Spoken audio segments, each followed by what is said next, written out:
Coming up on the Hilton Head News, cooks and books were brought together to raise funds for literacy volunteers of the Low Country. We'll have details. Also, you could save a life by registering the location of an AED, or automatic external defibrillator. We'll find out why. Stand by, the Hilton Head News is next.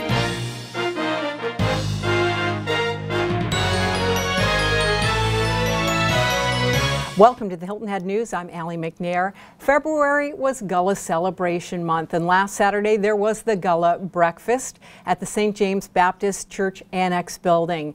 Our own Kevin Libby was there. He joins me now. Hi, Kevin. Hey, Allie. So how was it? I had a great time. I met some very nice people, including Regina Ragland. I am delighted to be a Gullah woman. I didn't even thought about how good I would feel being a Gullah person until recently, after I really found out exactly what our culture is about. I think everybody should try to find out as much as they can about the Gullah culture because it's really fascinating. The Gullah Heritage Tour is absolutely wonderful. Every time I have someone visit, I take them. So I've been on it probably about 10 times. The breakfast was delicious. Louise is a great cook. And the company, the fellowship of the people here is great. Well, today we're at the end of the Gullah celebration. This is an old-fashioned Gullah breakfast. Stewed oysters and grits, stewed shrimp and grits with fish. Because we people on the coast, a lot of the islanders, we actually made a living from the water, from our rivers and creeks here, and also the land. So we get to eat the shrimp and okra year-round, might as well say. But oysters are seasonal. And it's nothing like having some stewed oysters and grits, some stewed shrimp and grits, and to fix it the old-fashioned way. What I really want to do by having this breakfast is to let the visitors see what our food tastes like. This breakfast is usually held on Freedom Day. This year, we're celebrating the 150th anniversary. Anyway, I welcome everyone to come and join us. And not only today, but anytime when I'm cooking, okay? In addition to the Gullah Breakfast, Kevin Libby also made a stop at Cooks and Books, a fundraiser for literacy volunteers of the Low Country. This past Sunday, it was the Weston Resort and Spa to play host for Cooks and Books, an annual event supporting literacy volunteers of the Low Country. There was a chef's competition, free food from the area's best restaurants, and an opportunity to meet some of our favorite authors. I've been involved with Cooks and Books from the beginning. I was the author chair for the first 5. Co-chair for the 6th, and this year I just get to show up, which is really nice. We started out at the mall, in Center Court at the mall at Shoulder Cove, which is being demolished as we speak. It was very crowded, and we had, I think, 8 authors. This year we have 17. We're hoping to have in excess of 800 people. It's become an annual event. In fact, I'm told that literacy volunteers gets calls from people across the country wanting to plan their visit to Hilton Head so they can come to Cooks and Books. So we're so blessed on Hilton Head. We have wonderful, wonderful restaurants, and they're all so generous to participate in this event. I've lived in Hilton Head full-time since 1994, and it's such a community, and it's so supportive of all of its charities, and I know that Literacy Volunteers is especially grateful for the support that this event gets. Yes. The Audience Choice Award in the food competition this year went to the Chart House. Literacy Volunteers recently named Jean Hayduck as their new executive director, and you can support literacy volunteers of the Low Country or just find out some more information at lowcountryliteracy.org. Great, Kevin, and thanks for giving us a look at 2 important events that took place this weekend on Hilton Head Island. Here's what's happening around the region. If you've driven around Beaufort County, you've probably seen those wooden signs that are painted, "Sanford saves tax dollars." A spokesperson with the former governor's campaign office says they're being made and placed by volunteers along with the campaign's help. Scott Huffman, professor of political science at Winthrop University, talks about the effectiveness of those signs. Well, there's a couple of things going on. If you are somebody thinking and deciding how to vote and you see a sign like this and you think to yourself, okay, that's the official candidate sign, my gosh, they must be a rank amateur. That would be troublesome for a candidate who was an amateur, but Mark Sanford's not. So they're going to look at this sign, and depending on whether or not they think it's officially a campaign sign or not, they're going to go one of 2 ways.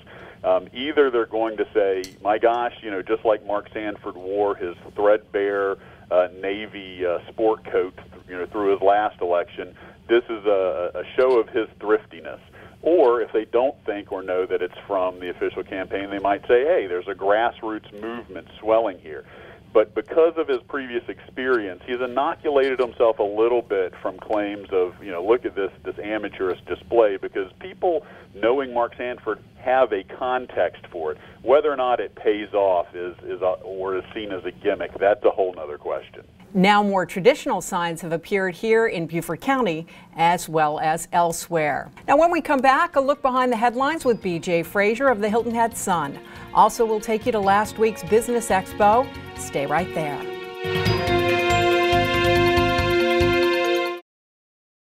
The Hilton Head Humane Association is dedicated to providing a safe haven for cats and dogs, caring for 2,500 abandoned, injured, and abused animals in the past year alone. Visit hhhumane.org to see the current pets in need of forever homes, including this Pet of the Month, plus learn about upcoming adoption events and even donate online. You can also find them on Facebook, plus visit in person from 11 a.m. to 4 p.m. daily. Donate, adopt, volunteer, and make a difference at the Hilton Head Humane Association.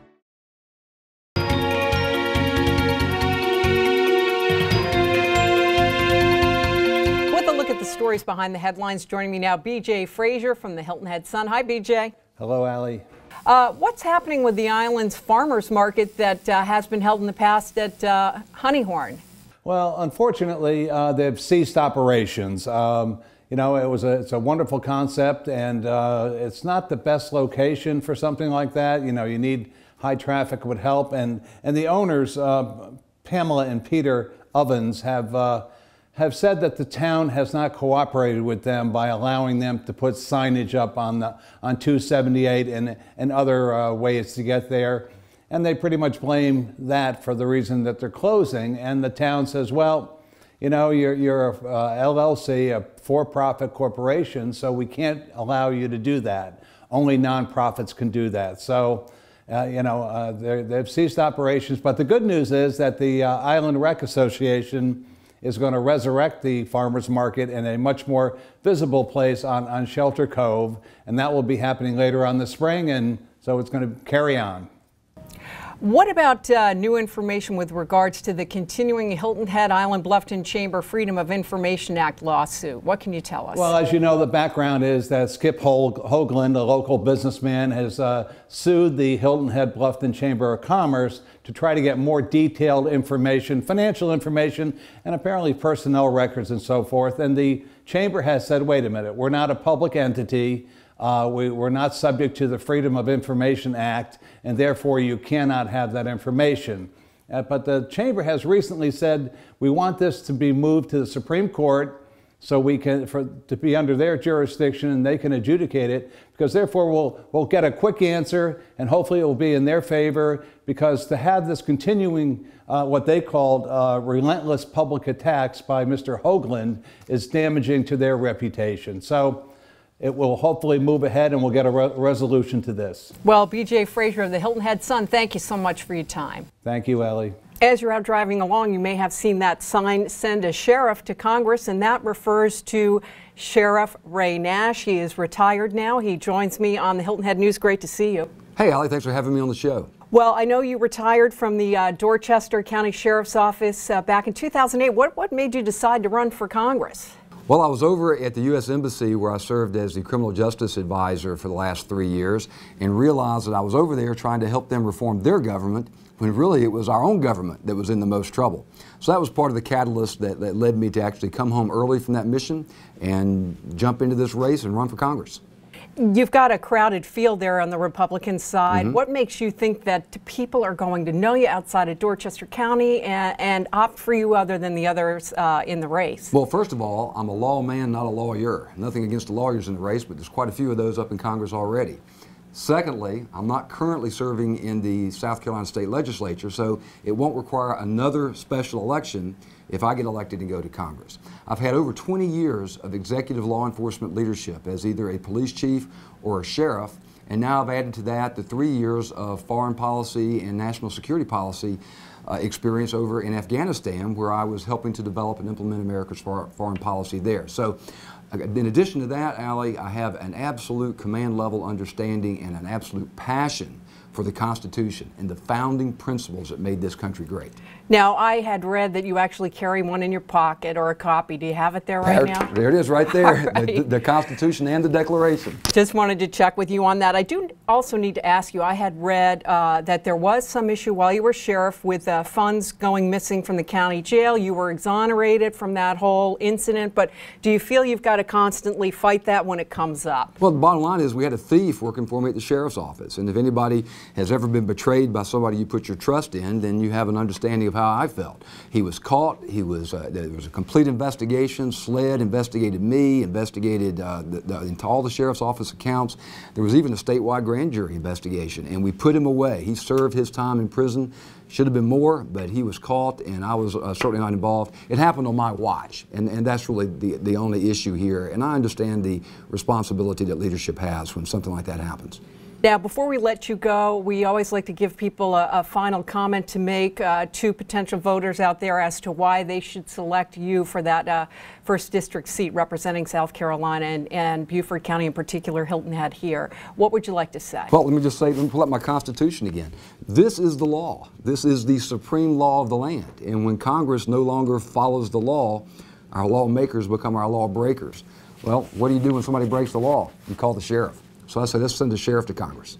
Well, thank you so much, former Sheriff Ray Nash, for joining us here on the Hilton Head News. We appreciate you being here. Thank you so much. The Business Expo was held last week on Hilton Head Island at the Westin. Charlie Clark of the Hilton Head Island Bluffton Chamber of Commerce was there. Hey, Allie, we're at Business Expo. This is definitely where the Low Country has come together to do business. We have over 100 booths here, and one of the longtime exhibitors is Kelly Presnell. Tell me the formal name these days, because you're growing like weeds out there. Right, Hilton Head Regional Healthcare, and that encompasses Hilton Head Hospital, Coastal Carolina Hospital, Bluffton Okatee Outpatient Center, and our new Bluffton Medical Campus that's currently under construction. A lot of people come to Expo to find out what's new and what's happening. Tell me about the Bluffton expansion. That's a pretty exciting and a pretty big deal, isn't it? It is. For us, it's an $18 million project for us. It's all-encompassing outpatient services for the community of Bluffton, primary care, rehab, lab, you name it, we're going to have it out there. Kelly, why do you do Business Expo? It's a great event. We're proud to support the Chamber. We want to network with all the other businesses. It's great. Right now we're talking to Vicki Head with H&H Auto, one of our longtime exhibitors. Vicki, what is it about Expo you think that profits your business and makes business better for you? Well, for H&H Auto Service and H&H Auto Body, it really lets people know that we're committed to the community. We're part of this community. We're here to serve them, and we're proud to be a part of it. We ended the year last year in both shops way above our expected target. So we're feeling really good about the economy in Hilton Head Island and all you do for us. The Chamber, you're great. I can't say enough. We love doing it. It's the funnest part of our job. Paris, you guys have been part of Expo for a long time. What is it that you want people to know what's going on right now with Palmetto Electric? One thing that's kind of new is My Energy Online, where customers can access their account and see all types of information, sign up for services, can actually see their kilowatt hour usage every day. But you sponsor the very popular Business Expo After Hours, which is about to kick off here in just a few minutes. It gets a little crowded, doesn't it? Yeah, it does. It can be pretty crowded and not much standing room in here sometimes. So hopefully it'll be like that tonight. You know, there are a wide variety of businesses that participate in Business Expo, and one of our longtime Business Expo participants is Oldfield. We're here talking to Jan, and Jan is really networker extraordinaire when it comes to business. Jan, what is it about Expo? What do you think is the #1 secret to great networking? I think having passion for your product is the best secret for great networking. Oldfield is amazing. We do functions, parties, catering. We do our own at Magnolia Grill, but we've also had a lot of people that come in for weddings, etc. Great. Well, you heard it here from Jan, the secret to networking. She's got it down. Back to you, Allie. Thank you, Charlie. When we come back, we'll find out why it's important to register the location of AEDs. Stay right there. Beaufort Town Center, the perfect place to live, work, play, and shop. Uniquely located on Boundary Street, Beaufort Town Center is adjacent to city and county government buildings at the entrance of Beaufort's historic district. This new urban town center seamlessly blends lodging, office space, retail, restaurant, and residential sites with pristine views of the Intercoastal Waterway. Let the executives at Beaufort Town Center assist you with any of your real estate and leasing needs. Call today at 843-521-9000.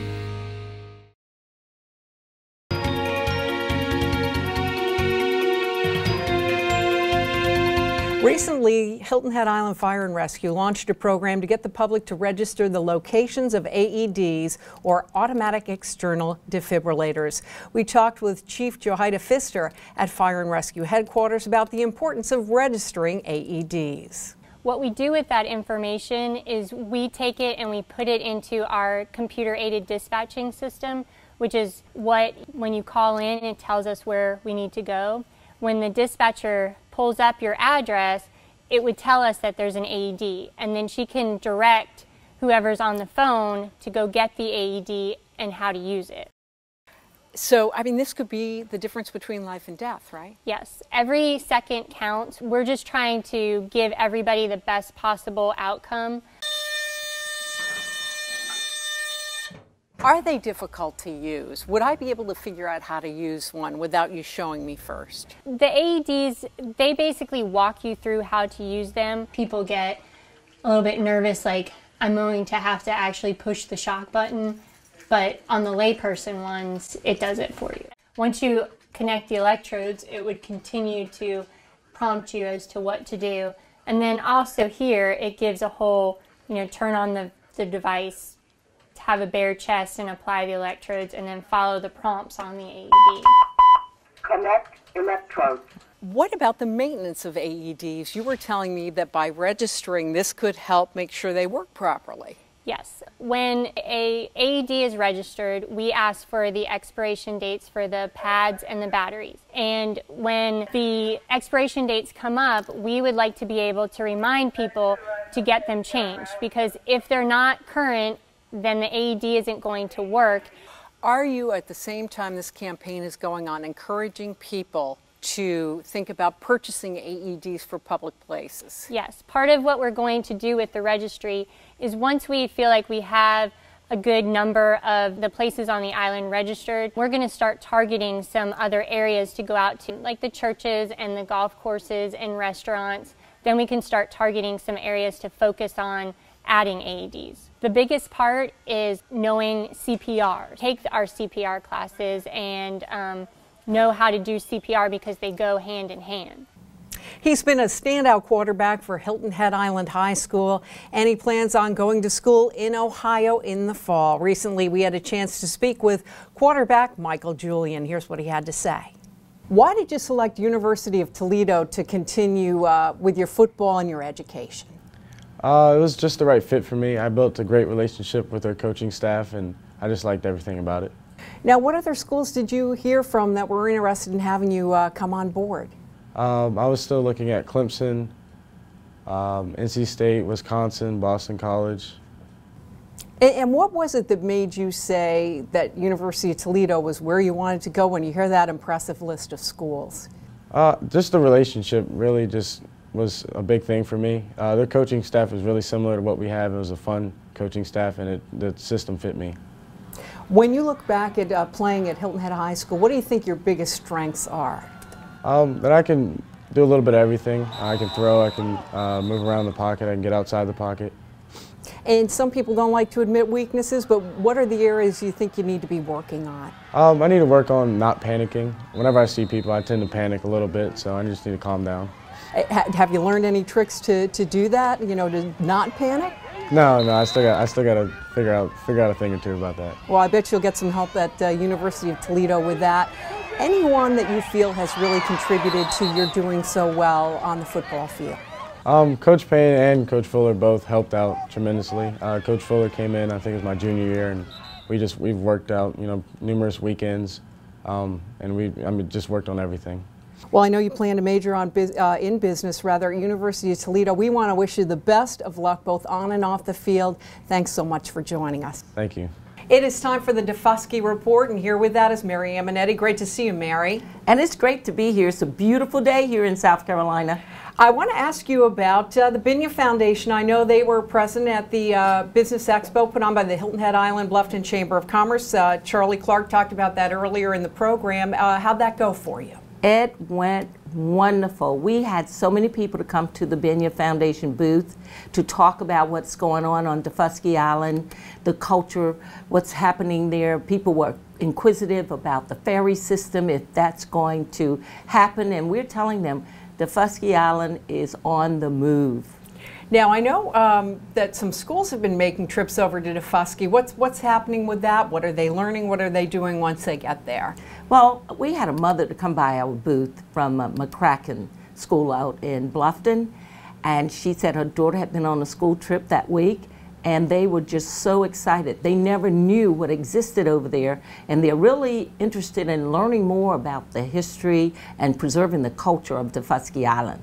That must be a great trip for the schools. Now, ferry service, for a while it was off on Sundays. Is it resuming on Sundays? 1st of March, it's resuming, and for those individuals who would like to take a trip over there, they can now get on the boat on Sunday.